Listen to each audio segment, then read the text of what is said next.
chirono ka orumo. Wadhi Kisumu, johala chiro mahero koro ywak ni ok gine ber mar chulo osuru kaluwore gi chido mar chirono magiwacho ni sirikal oserem reso. Giywak ne tend kaunti ma Kisumu mondo okaw okang' mapiyo maloso negi ler mar alwora mar chiro margi ma osebedo ka ng'we kuom thuolo malach. Efamara Purity Ruhama ntiere kod ler. Ahero en achiel kuom chiche mane gavana ma Kisumu Ngire Anyang' Nyong'o ne ogolo e bedo senta ma okete e rang'iny mar boma. Kata kamano, jo ohala ywak ni ok gine ka ochalo boma nikech lil mare. Para ahero kanyalo wuoye, olil to gitemo to pod ok nyalre. Wakwayo ni mondo obed ler man malo kaka town nikech nosemiwa go kaka town. Kata king'iyo ute around waka ok chal town to en kamidonjo go ok oler ahinya. Kendo gima nigi ber to rach be nyaka bede.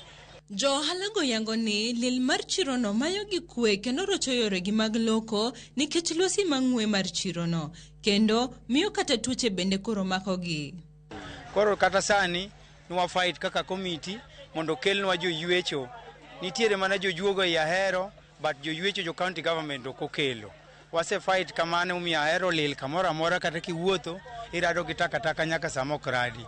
Wase goyo koko omiyo akwayo county government kotele bo governor Professor Nyong'o ni okonya Ahero nikech wagine wainyore kor kataka nikech tuoche donjo okinyi godhiambo. Ewi mano, gichwalo ywak ne tend kaunti ma Kisumu mondo okonygi kotenore kod midhiero magikalo e chirono, kagiwacho ni ok gine ber mar osuru magisebedo ka gichulo.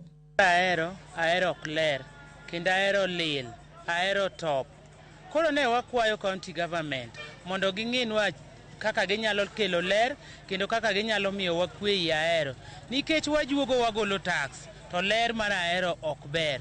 Kuom higni 5 sani en ywak mapile ma jo ohala osebedo ka chwalo ne tend kaunti ma Kisumu mondo ondikne gi joywe chiro. Gino machalo ni gore e Lwanda piny maru. Wadwaro ni mondo mi Ahero county government kata municipal mondo manyi lo manyalo yaro kod Ahero diny. Population man Ahero ohewa Ahero. To pogi ngao patik mora mora mar yaro chiro kaka dwarore mar municipal moriwa Awasi gi Ahero. Purity Ruhama, Ramogi TV, Kisumu.